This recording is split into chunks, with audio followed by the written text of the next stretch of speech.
OpenAI just dropped GPT 5.3 16 hours ago, and you're probably still wondering if it's actually worth the hype or just another incremental update.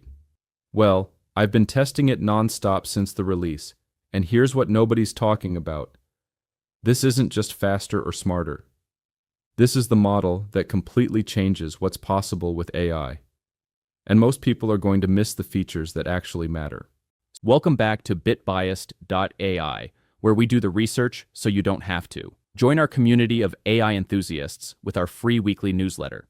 Click the link in the description below to subscribe. You will get the key AI news, tools, and learning resources to stay ahead. So in this video, I'm breaking down everything in OpenAI's brand new GPT 5.3 release. The instant performance boost, the agentic coding model that's already crushing benchmarks, and the image generation that's honestly insane. I've been hands-on with this since it dropped, testing real use cases, running actual demos, and figuring out the productivity hacks you need to know right now. By the end of this video, you'll know exactly what GPT 5.3 can do and how to use it before everyone else catches on. First up, let's talk about what just changed in the last 16 hours, because the speed difference alone is wild. What makes GPT 5.3 different? OpenAI just pulled the curtain on something big. GPT 5.3 launched less than a day ago, and it comes in two distinct flavors that you need to understand right now. There's GPT 5.3 Instant, designed for conversation and everyday tasks, and then there's GPT 5.3 Codex, an agentic coding model that's already setting new records on industry benchmarks. Let's start with speed, because this is where you'll notice the difference immediately. GPT 5.3 Instant is about 25% faster than its predecessor. That might not sound revolutionary on paper, but in practice, when you're iterating on ideas or debugging code, that quarter-second difference compounds. You're not sitting there waiting for the model to think. It's responding, and it's doing it fluently. But here's where it gets interesting. The speed isn't just raw computation. The model understands nuance better than anything we've seen before. Earlier versions of GPT had this annoying habit of either refusing to answer perfectly reasonable questions or hedging with unnecessary caveats. You'd ask something straightforward and get back 3 paragraphs of, "Well, it depends," when all you needed was a direct answer. GPT 5.3 Instant fixes this. It's confident when it should be, and it knows when to dive deeper. Now, if you're a writer or content creator, this next part is going to resonate with you.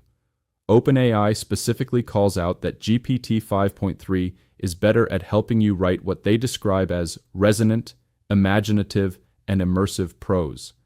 I tested this within hours of the release. I asked it to write a short story about a retiring mailman, something simple. The detail it produced, the emotional weight, the imagery, it was genuinely impressive. This isn't your bland corporate speak AI. It writes with texture and personality when you ask it to. And then there's the coding side, which honestly deserves its own section, but let me give you a preview. GPT 5.3 Codex just set the new state-of-the-art on industry benchmarks. We're talking top scores on multi-language engineering tests, terminal skills tests, the works. But more importantly, it can build full-stack applications over multiple turns. You're not just getting snippets of code anymore. You're getting an AI that can debug itself, refine its own work, and actually understand what you're trying to build. Wait until you see what this means for productivity. Oh, and one more thing before we move on. GPT 5.3 handles a 128K token context window. That's massive. You can dump entire code bases, multiple documents, long conversations, and it'll maintain coherence throughout. This isn't a model that forgets what you said 3 prompts ago. It tracks everything. Using GPT 5.3, the tools you actually need to know.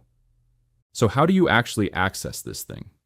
OpenAI gives you 2 main entry points: the ChatGPT interface, which most of you are familiar with, and the API if you're building something more sophisticated. When you're in ChatGPT, selecting GPT 5.3 Instant automatically unlocks all the built-in features. And I mean all of them.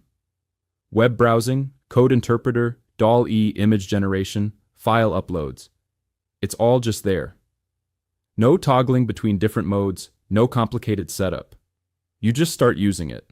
Let me break down what each of these tools actually does, because OpenAI's announcements tend to gloss over the practical details. First, browsing. OpenAI introduced something called ChatGPT Atlas, and this is where the browsing capability lives. You can type queries directly, throw in URLs, and GPT-5.3 will fetch the current web content and answer your questions with real, up-to-date information. But here's the clever part. Atlas has what they call browser memories. It remembers your past browsing context. So if you're doing research on, say, renewable energy, and you come back the next day to continue, it already knows where you left off. You're not starting from scratch every time. Then there's the code interpreter, which OpenAI now calls advanced data analysis. This is wild if you haven't used it. You enable it in ChatGPT settings, and suddenly you can upload data files. CSVs, Excel sheets, JSON, PDFs, whatever. Ask it an analytical question, and it'll write Python code on the fly, execute it, and give you the results. I uploaded a sales dataset right after the release, asked it to make a bar chart of sales by region, and within seconds it had the visualization ready with a full explanation of the trends. It's using pandas and matplotlib under the hood, but you don't need to know that. You just ask questions in plain English. Image generation is next, and honestly, this might be the most fun feature. ChatGPT Images is integrated directly into the interface now. You can switch to images mode or just use /commands to generate pictures from text prompts. But it's not just generation. You can edit images too. Upload a photo, select part of it, and give editing instructions in natural language. Add a sunset in the background, or change this person's shirt to blue. The editor preserves the style and lighting of the original image, so it doesn't look like a Photoshop disaster. It just works. And finally, file uploads. You can upload up to 10 files per conversation. PDFs, Word docs, PowerPoint presentations, you name it. Ask GPT 5.3 to synthesize them, compare them, merge data across them. I tested this with 3 different research reports, asked it to highlight the key differences in methodology, and it nailed it. All of this is built right into ChatGPT. You don't need third-party integrations or workarounds.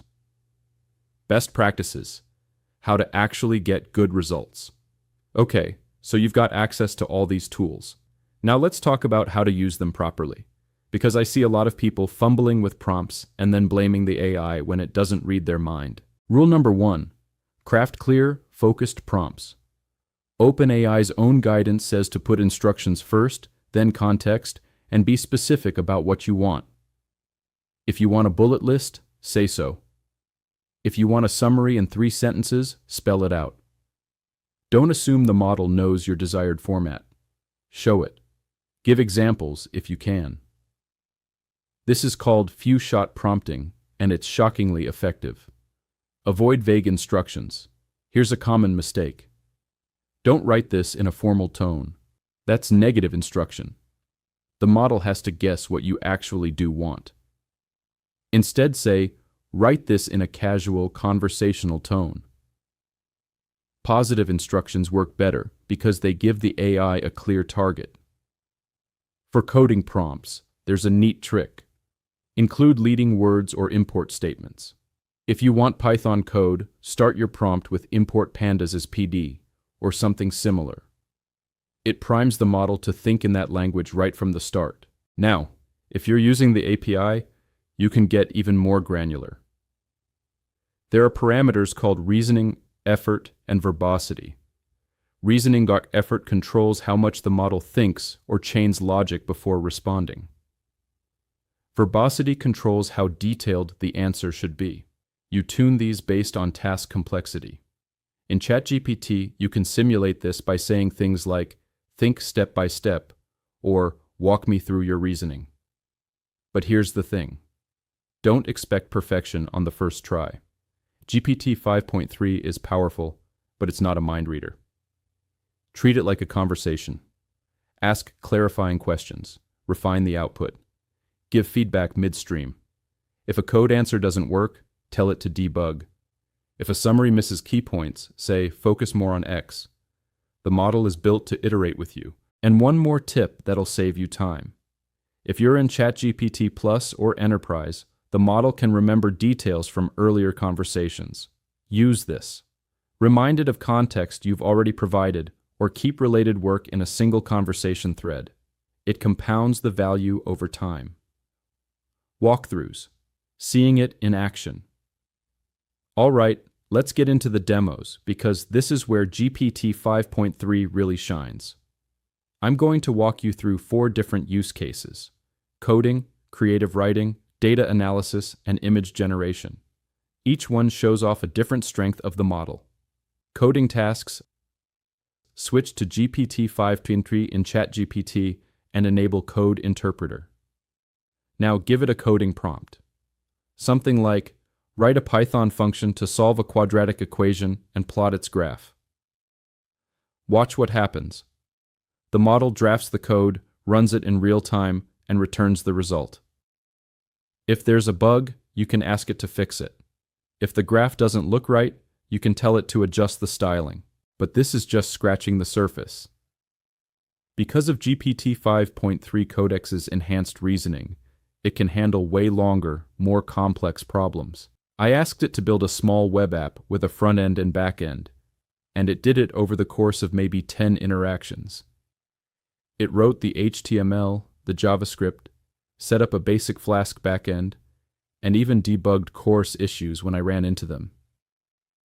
This isn't just code generation. It's collaborative development, creative writing, and content creation. Let's try something completely different. Creative writing.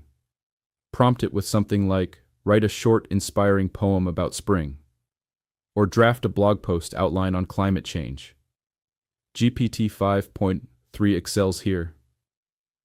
When OpenAI's team asked it for a poem about a retiring mailman, the output was detailed, emotional, packed with imagery. It wasn't generic AI slop.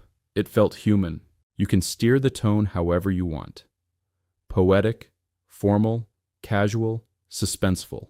If you're writing marketing copy, you can tell it to include a call to action at the end.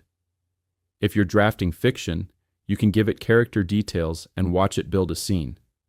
The trick is to give it creative freedom within clear constraints: topic, length, style. Then refine with follow-up prompts until it's exactly what you need. Data analysis and research. Now let's get analytical. Upload a dataset via the file upload feature. Let's say you've got a CSV of sales data. Ask it, which region had the highest growth? GPT 5.3 loads the data, writes pandas code to analyze it, executes the code, and gives you the answer. But it doesn't stop there. It'll create visualizations, bar charts, line graphs, whatever makes sense for the data. And it explains the findings in plain language. I tested this with a messy dataset, and the model handled it like a pro. It cleaned up inconsistencies, dealt with missing values, and still produced accurate insights. You can also upload research papers or news articles. Throw a PDF economics report at it and ask, summarize the methodology section. It extracts the text, parses it, and gives you a concise summary. And because GPT 5.3 maintains context so well, you can ask multiple questions about the same document without re-uploading or starting over. Image generation and editing. Finally, let's talk images. Go to the images section in ChatGPT and type a descriptive prompt. Something wild like, a cat astronaut exploring Mars, digital art. Hit enter. Within seconds, you've got a detailed illustration that matches your description. And if you add style modifiers like in the style of Van Gogh, it nails it. But generation is only half the story. The editing capability is where things get really interesting. Upload your own photo or the image GPT 5.3 just generated. Click Edit, select a region, and describe a change. Add a sunset sky in the background, or change the cat's suit to red. The editor applies exactly that change while keeping everything else consistent. The lighting, the perspective, the style, all of it stays coherent. OpenAI's demo showed this perfectly. Someone prompted it to combine two men and a dog in a 2000s film camera style, making them look bored at a kid's birthday party. The output was spot on. The aesthetics, the framing, the subtle expressions. This isn't just slapping things together, it's compositional intelligence. Productivity. Tips getting the most out of GPT-5. We've covered what GPT 5.3 can do.